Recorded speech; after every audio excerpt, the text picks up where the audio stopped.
Professor Marcus Hinton stood in front of 17 graduate students. He was holding a handful of papers. The papers were from Thomas Adeyemi, who'd been pushing a broom in the biology building for 4 years.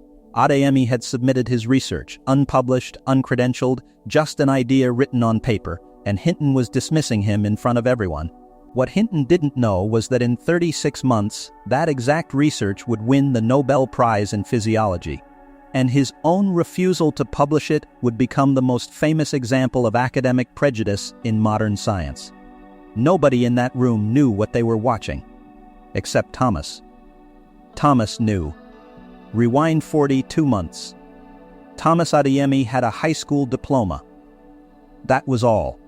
His mother had cleaned houses, his father had cleaned cars, he'd gone to a community college for 1 semester and couldn't afford to stay, so he'd taken a job at the university. Pushing a broom, making $16 an hour. For 8 years he was invisible. 8 years of pushing a broom past people who didn't see him. In those 8 years he was also reading. In the library, on his lunch breaks, he read microbiology textbooks that had been discarded and donated. He read journals. He watched lectures on his phone. He downloaded research papers from public databases. Nobody stopped him. Nobody asked. He was a custodian, so no one noticed that he was spending his breaks reading about cellular regeneration and protein synthesis. In year 4 of his employment, he started noticing something in the research he was reading, a gap. A repeating problem that multiple papers mentioned but that nobody had solved. The problem was about how damaged cells recognize themselves as damaged, how they signal for repair, and what happens when that signal system fails. It was a tiny gap, but Thomas couldn't stop thinking about it. He checked out a microscope from the university's equipment library. They let him because he was staff. They didn't think twice. He set up a small lab space in his apartment, a desk, the microscope, some slides, and a question.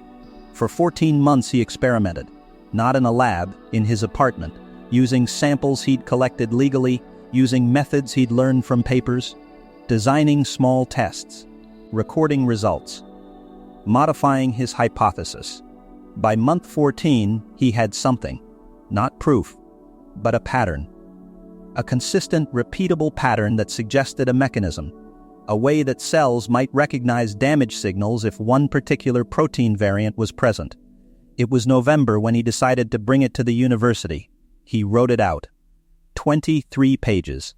Detailed, careful, scientific. He included his methodology, his data, his hypothesis, his conclusion. He included everything. And he brought it to Professor Marcus Hinton. Hinton was the most published researcher in the biology department. 72 papers, citations in every major journal. He was the gatekeeper for whose research got noticed and whose got ignored. He was also, unquestionably, dismissive of anyone he didn't see as part of his circle. Thomas walked into his office. He was quiet. He said, "I have research. I'd like your thoughts." Hinton was at his desk. He was reading something. He didn't look up. He said, "I'm very busy, but leave it and I'll look at it." Thomas left the papers. 2 weeks later, there was no response. Thomas came back. Hinton said, "I glanced at it. It's interesting speculation, but it's not rigorous science." Thomas said, "Can you tell me what's missing? I'll add it." Hinton said, "The credibility. You need a PhD. You need years in a lab. You need to understand how science is actually done. You can't just think your way into a discovery." Thomas asked, "Can you show me specifically what you think is methodologically flawed?" Hinton looked at him for the first time, really looked at him, and what he saw was a custodian, a man pushing a broom, and what he said was, "I have 17 graduate students. 17, they spent 4 years qualifying to be here. You're a bright person, but this isn't your world." He handed the papers back. The conversation was over, but something had shifted in Hinton. He was curious now, curious about where this came from. And so, without Thomas's knowledge, he read the research, actually read it. And he saw what Thomas had seen. He saw the gap, he saw the hypothesis, he saw the method, and he made a decision. He didn't call Thomas. He didn't mention it. Instead, he took that research to one of his graduate students, a talented woman named Catherine. He said, "This is a direction worth exploring. See what you can do with it." Catherine spent 2 months developing the research. She ran more tests. She brought equipment. She had resources. And she produced a paper, a rigorous, publishable paper. Hinton put her name first, his name second. He never mentioned Thomas. The paper was submitted to Science in May. It was accepted in August. It was published in October. And it made a splash. The headline was, "New Mechanism Discovered for Cellular Damage Recognition." The authors were Dr. Catherine Monroe and Professor Marcus Hinton. Thomas read it in the university library. He recognized every word he'd written, every hypothesis, every method, all the work, none of the credit. He printed it out, he walked to Hinton's office, and he confronted him. Thomas said, "This is my work." Hinton said, "You submitted incomplete research to me. I guided it to completion. Catherine did the laboratory work. That's how science works. Ideas are currency only if they're publishable. You didn't publish. You're not a scientist yet." Thomas said, "I will be." He left, and he started submitting his own research. To different journals, papers he'd written in his apartment, studies that extended the work Hinton had stolen. Journal after journal rejected them. Without publication credits, without a university affiliation, without a PhD, he was invisible. The papers were peer-reviewed and rejected. Every rejection said the same thing: author credentials insufficient. Resubmit with institutional support. He couldn't get institutional support. He didn't have a degree. He couldn't get a degree without leaving his job. He couldn't leave his job without money. So he did something different. He reached out to a researcher at the University of Toronto, a woman named Dr. Ella Okonkwo. He sent her his complete research.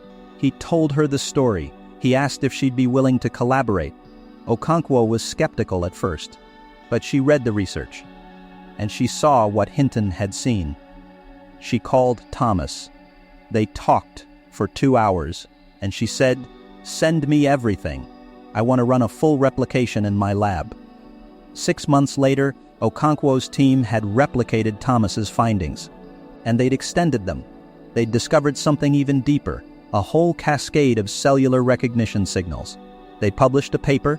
Thomas Adeyemi was first author. Ella Okonkwo was second.